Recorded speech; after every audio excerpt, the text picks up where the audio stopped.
नमस्कार, आप देख रहे हैं अपना उत्तर प्रदेश। मैं हूं आपके साथ सचिन चौहान।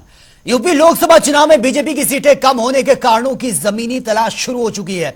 हारी हुई लोकसभा सीटों से सांसद, हारे हुए प्रत्याशी, लोकसभा प्रभारियों और संयोजकों, जिला प्रभारी, जिला अध्यक्षों ने अपनी अपनी रिपोर्ट कारण सहित प्रदेश मुख्यालय वो भेज दी और रिपोर्ट में विपक्ष के हार दांव के बारे में भी जानकारी दी गई है।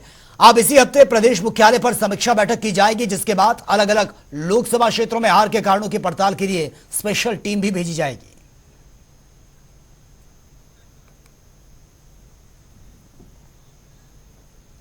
लोकसभा चुनाव में कन्नौज सीट पर शानदार जीत करने के बाद समाजवादी पार्टी के राष्ट्रीय अध्यक्ष अब केंद्र की राजनीति करेंगे। दरअसल अखिलेश यादव ने करहल की विधायकी से इस्तीफा दे दिया और इसी के साथ ही सपा सुप्रीमो ने यूपी विधानसभा में नेता प्रतिपक्ष के पद से भी इस्तीफा दे दिया है।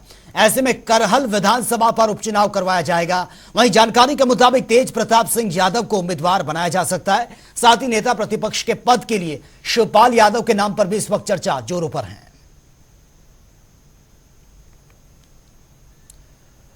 और उधर कैबिनेट मंत्री राकेश सचान ने एमएसएमई विभाग के साथ समीक्षा बैठक की है और इस ऑनलाइन समीक्षा बैठक में जनपद, जिला और मंडल स्तर के अधिकारी वीडियो कॉन्फ्रेंसिंग के जरिए शामिल हुए।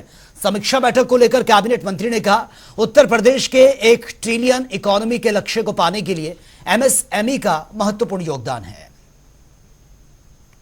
प्रधानमंत्री जी के द्वारा ग्राउंड ब्रेकिंग सेरेमनी का कार्यक्रम भी हुआ था, जिसमें 10 लाख करोड़ के अधिक के प्रस्ताव ग्राउंड में उतारे गए। तो हमारे जिला उद्योग के सभी प्रदेश के जितने कार्यालय सारे लोग जुड़े हैं, तो सभी अधिकारियों से भी चर्चा है। लैंड बैंक तैयार करना, तमाम सारे जो हमारे औद्योगिक स्थान हैं उनमें जो अभी तक लोगों ने जमीन लेके बैठे हुए हैं, अभी तक उन्होंने अपना कार्य नहीं शुरू किया, ऐसे लोगों को चिन्हित करना और जो काम करने वाले लोग हैं उनको प्राथमिकता देना। प्लज पार्क की स्कीम भी हमारी चल रही, 11 प्लज पार्क हमारे स्वीकृत हैं, कई पाइपलाइन में हैं। हमारे मुख्यमंत्री जी की इच्छा है और उनका निर्देश भी है कि हमारे जो जिला उद्योग के दफ्तर हैं उनका कायाकल्प हो और अच्छे, कहीं कहीं कोई दिक्कत है, अच्छे कार्यालय बने, ताकि हमारे प्रदेश में पूरे देश के इन्वेस्टर समिट की बैठक में 40 लाख करोड़ से ज्यादा के प्रस्ताव उत्तर प्रदेश में मिले हैं।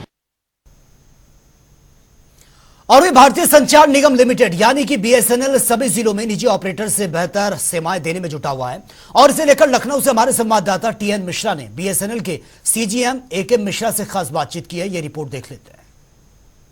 इस समय हमारे साथ बीएसएनएल के सीजीएम एके मिश्रा जी हैं, जो लगातार जो है जब से इन्होंने चार्ज लिया है, उसके पहले जीएम पीजीएम भी थे, तो लगातार काम से लगे हुए हैं और जो है निजी सेक्टर से, जो निजी ऑपरेटर्स हैं उनसे टक्कर के लिए बीएसएनएल लगातार जो काम कर रहा है और लोगों को बेहतर सेवाएं देने के लिए, 4G सेवाओं की सुविधा देने के लिए, और जहाँ नेटवर्क नहीं है वहाँ भी नेटवर्क पहुँचाने के लिए, ग्रामीण इलाकों में जहाँ कोई ऑपरेटर नहीं जाता है वहाँ भी नेटवर्क देने के लिए लगातार प्रयास है। मैं उन्हीं से जानूंगा बीएसएनएल क्या क्या प्रयास कर रहा है।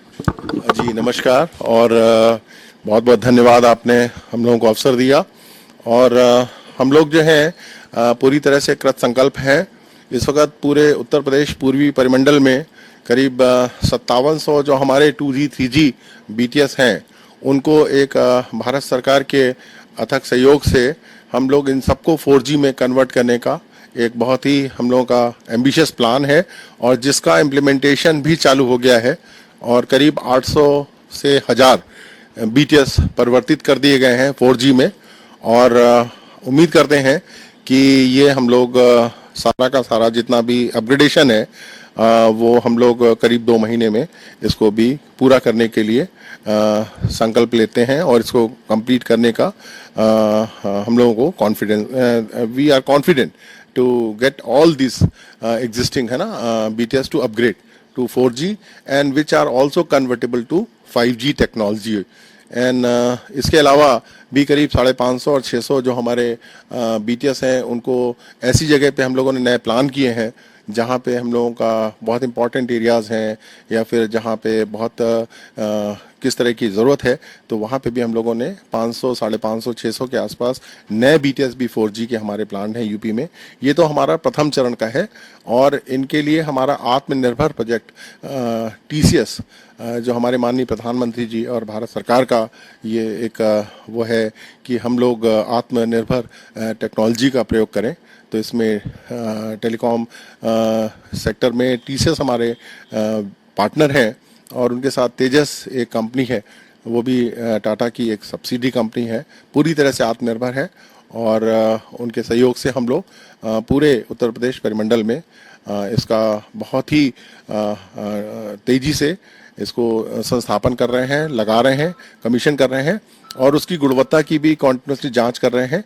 और उम्मीद करते हैं और इसको लगाने से उन क्षेत्रों में लखनऊ है, बनारस है और प्रयागराज है, कानपुर है, तो यहाँ पे लोगों में इसकी सेवाओं के प्रति 4G सेवाओं के प्रति काफ़ी हम लोगों को सपोर्ट मिला है और our customers, our esteemed customers are very happy also. और हम लोग लगातार इस टच में हैं कि किसी भी तरह से हम लोग क्वालिटी कॉम्प्रोमाइज़ ना करें। इसी तरह हमारे जो सुदूर क्षेत्र हैं, जो अनएक्सेसिबल कहा जाता है, चाहे रोड से या फिर जहाँ पे बहुत डिफ़िकल्ट एरियाज़ हैं, जहाँ पे नॉर्मल संसाधनों का पहुँचना एक चुनौती होती है, तो उसके लिए भी हमारे भारत सरकार के सहयोग से 4G सैचुरेशन प्रोजेक्ट कहते हैं उसको, तो उसमें भी 100 से ज़्यादा BTS पूरी तरह से सौर ऊर्जा से संचालित और एक तरह से 4G टेक्नोलॉजी से लैस, वहाँ पे भी हम लोगों का 99 जगह पे हम लोगों ने पूरी तरह से तैयार हैं। वहाँ पे काफ़ी जगह हमारे टावर्स वगैरह भी वहाँ पे इंस्टॉल हो चुके हैं और जो हमारे इंफ्रा से रिलेटेड बैटरी पावर प्लांट और सोलर सिस्टम्स हैं, उसके लिए भी हम लोगों ने ऑल इंडिया में एक बहुत ही एक्सपर्ट, हम लोग ने एक एसोसिएशन, वहाँ पे हमारी एक वेंडर टीम है जो कि, और हम लोगों की देखरेख में, भारत सरकार की देखरेख में इसको भी हम लोग बहुत तेज़ी से संस्थापन कर रहे हैं और उम्मीद करते हैं कि ये भी हम लोग कोशिश करेंगे कि 2 महीने के अंदर इस प्रोजेक्ट को हम लोग कंप्लीट कर पाएँ। जी, तो सीजीएम जो है के मिश्रा जी, इनका सीधा सा कहना है लोगों को बेहतर सेवाएं मिलेंगी। जब कभी रिंग ओवरसी कट जाती है तब भी व्यवधान नहीं आएगा और गांव दूर दराज इलाकों में जहां कोई सेवा नहीं किसी को मिल पा रही है, वहां BSNL अपना नेटवर्क बढ़ा रहा है और वहां नेटवर्क मिलेगा। लोग चाहे कम फायदे नुकसान के बात नहीं है, BSNL उनको सेवाएं देगा और वहां पर उनको सिग्नल मिलेंगे, उनकी कॉल होगी, उनको डेटा मिलेगा। ये सब इंतजाम किए जा रहे हैं। कैमरा पर्सन रियाज के साथ TN मिश्रा, जनता TV, लखनऊ। और वही निजी हॉस्पिटल के संचालकों की मनमानी थमने का नाम नहीं ले रही हैं। एक बार फिर से ऐसी तस्वीरें हापुड़ से सामने आई, जहां पर बिना फायर NOC के निजी हॉस्पिटल्स का खुलेआम संचालन किया जा रहा है। इसकी जानकारी जब हुई तो ACMO प्रवीण शर्मा ने छापेमारी कर बड़ी कार्रवाई की है। वहीं हॉस्पिटल्स ऑनर को कारण बताओ नोटिस भी थमा दिया गया है।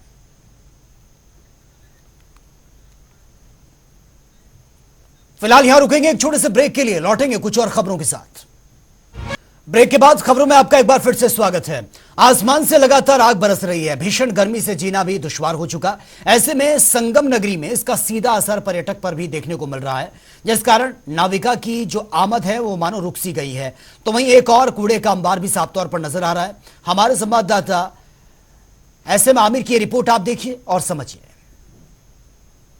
प्रयागराज में जिस तरह से तापमान 47 के पार है और लोग घरों में कैद हो गए हैं, और बात करें संगम क्षेत्र की तो संगम तट पर आप देख सकते हैं सारी नावें खड़ी हैं और सबसे बड़ी बात है सन्नाटा है यहाँ पर। और जो पर्यटक आते थे वे भी अब यहाँ नहीं आ रहे हैं, जिससे काफी नाविकों को परेशानी हो रही है। यहाँ नाविक है, उनसे बात करेंगे किन कारणों से यहाँ पर पर्यटक नहीं आ रहे, क्या समस्या हो? बस यही धूप ज्यादा है, यहाँ पे गर्म का तापमान भी बहुत ज्यादा है, पर्यटक कम आ रहे हैं। तो आप लोग को घर चलाने में परेशानी हो रही है? नहीं, कोई दिक्कत नहीं, सब गंगा माई देने में दे रही है, घर चल रहा है, मगर सन्नाटा है।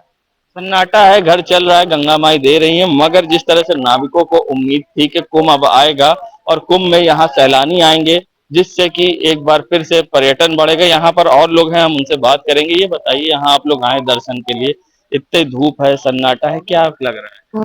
यहाँ पे धूप सन्नाटे में ऐसा लग रहा है कि जैसे यहाँ पे पहले जो आते थे घूमने के लिए अच्छा लगता है, लेकिन धूप की वजह से हम सब यहाँ अंदर जाकर घूम नहीं पा रहे हैं, जो कि यहाँ का पूरा मनोरंजन नहीं ले पा रहे हैं ये 30 साल का। तो क्या लगता है जो अभी कुंभ आएगा कितना दिव्य होगा, कितना भव्य होगा? ये कुंभ की आशा है कि दिव्य और भव्य बहुत ज्यादा होगा। उसमें मौसम ठंड का होता है, इसलिए घूमने में उसमें अच्छा लगता है। यहाँ पे देखिए कुंभ आएगा, यहाँ पर बहुत भव्य और दिव्य होगा। मगर हम आपको दिखाते हैं, यहाँ पर देखिए गंदगी के भी अंबार लगे हैं, यहाँ मुंडन करके बाल वगैरह ऐसे ही पड़े। किला घाट है, इसी के बगल में VIP घाट है, यहाँ लोग आते हैं और मगर गंगा और यमुना की स्वच्छता की बात करी जाए तो घाट पे जिस तरह से गंदगी है, कपड़े हैं, इस पर अब ध्यान देना होगा क्योंकि महाकुंभ भी आ रहा है, जिसको लेकर हम एक बार फिर बात करेंगे। यहाँ पे जो गंदगी है, क्या कहेंगे, क्या मांग करेंगे? गंदगी के लिए यहाँ साफ सफाई होना जरूरी है। यहाँ पे नगर निगम जो व्यवस्था है बहुत उचित नहीं है, जिससे यहाँ के लोग में बहुत परेशानी होती है। यहाँ पे न सुलभ कॉम्प्लेक्स है, न यहाँ कोई सुविधाएं नजर आ रही है। ये बताइए, जो गंदगी है यहाँ पर और जो नाविक है, सन्नाटा भी है, कितनी समस्या होती है? समस्याएं बहुत है यात्रियों को, टॉयलेट का संबंधित और रहने ठहरने के संबंधित और अच्छा खान पदार्थ को लेकर कुंभ में क्या लगता है, सुविधाएं सुधरेंगी? हाँ, मोदी जी आशाएं हैं कि मतलब ये सुविधाएं सब संशोधन किया जाएगा। तो जो गंदगी घाट को साफ सफाई हो, हाँ, इस पे थोड़ा सा कहने का आधार है कि मतलब साफ सुथरा के विषय में इनको ज्यादा ध्यान देना होगा। देखिए, इनका कहना है कि नगर निगम को इस पर साफ सफाई पे ध्यान देना चाहिए। बाकी अन्य लोग का भी यही कहना है। घाट पर गंदगी है और लोग गर्मी के कारण संगम तट पर कम आ रहे हैं, जिससे नाविकों की रोजी रोटी पर भी असर पड़ रहा है। फिलहाल ये देखने वाली बात होगी कि घाट पर कब सफाई होगी और किस तरह से गर्मी कम होगी और पर्यटक यहाँ पर बढ़ेंगे, ये तो आने वाला वक्त बताएगा। जनता टीवी के लिए सैयद मोहम्मद आमिर, प्रयागराज। तो चलिए अब एक नजर तमाम खबरों पर ताबड़तोड़ अंदाज में। फतेहपुर में नलकूप में सो रहे किसानों की धारदार हथियार से हत्या, खेत में खून से लथपथ मिला है किसान का शव। मामले की जांच में जुटी है पुलिस। अंबेडकर नगर में शॉर्ट सर्किट से दुकान में आग लगने से इलाके में हड़कंप मच गया। करीब 10 लाख का सामान जलकर राख। स्थानीय लोगों की मदद से आग को कंट्रोल किया गया।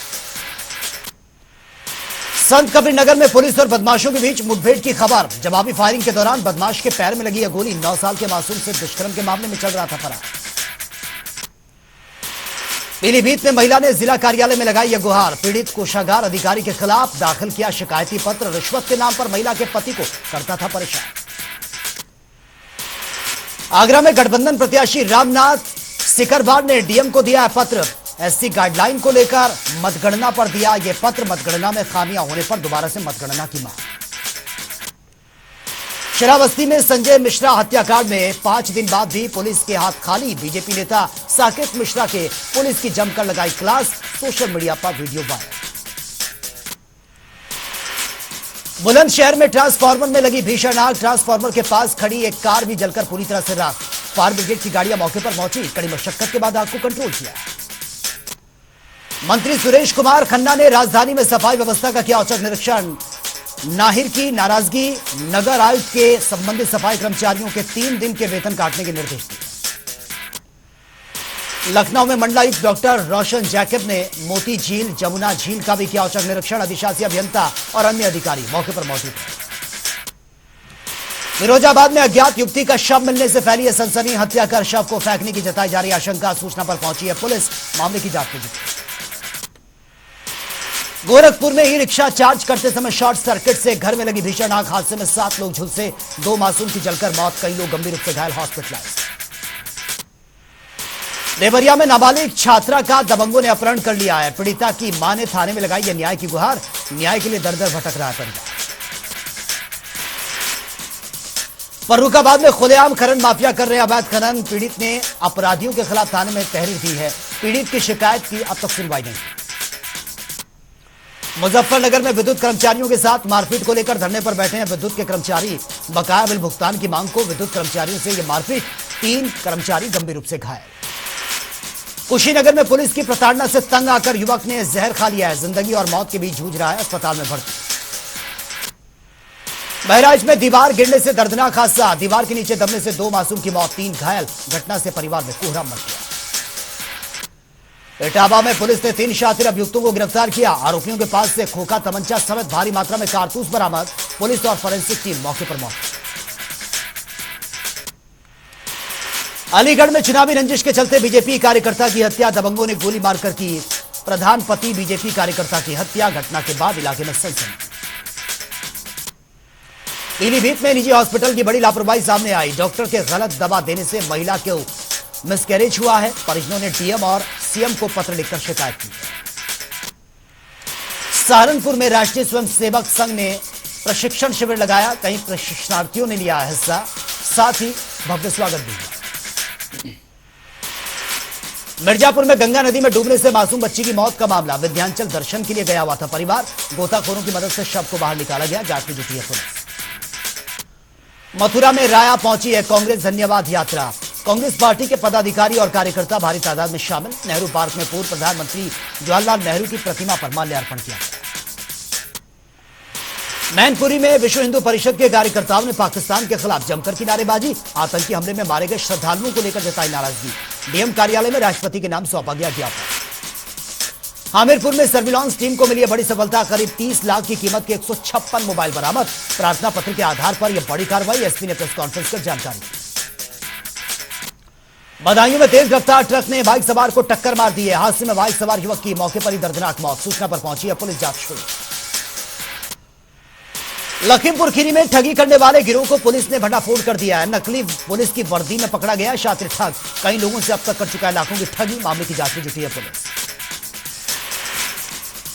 प्रयागराज में विधायक पूजा पाल पर अभद्र टिप्पणी का मामला। सपा छोड़कर बीजेपी में शामिल होने के लेकर यह ट्रोल किया गया था।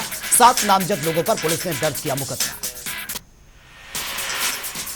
मुजफ्फरनगर में आबकारी विभाग ने चलाया चेकिंग अभियान। अवैध कच्ची शराब बनाने वालों पर बड़ा एक्शन। आबकारी विभाग के अधिकारी ने दिए जानकारी। ललितपुर में विधायक राम रतन कुशवाहा ने जिला अस्पताल का किया औचक निरीक्षण। वार्डों में भर्ती मरीजों की सुविधाओं की ली जानकारी। चिकित्सालय परिसर में अव्यवस्थाओं को लेकर नाराजगी भी जताई।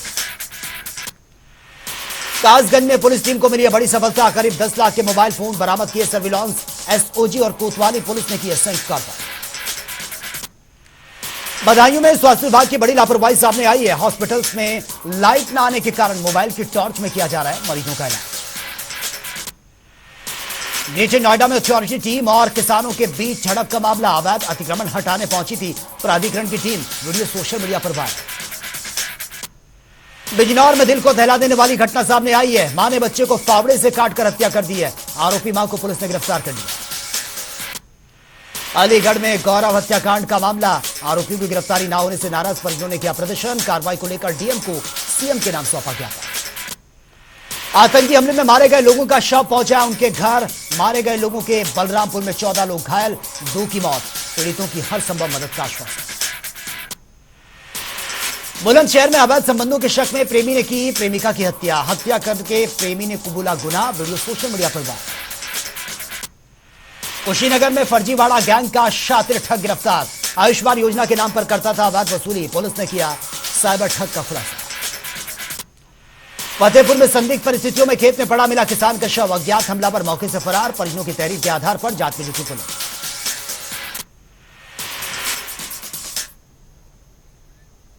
तो फिलहाल इस बुलेटिन में मेरे साथ इतना है, लेकिन तमाम खबरों के लिए आप बने रहिए जनता टीवी के साथ। नमस्कार।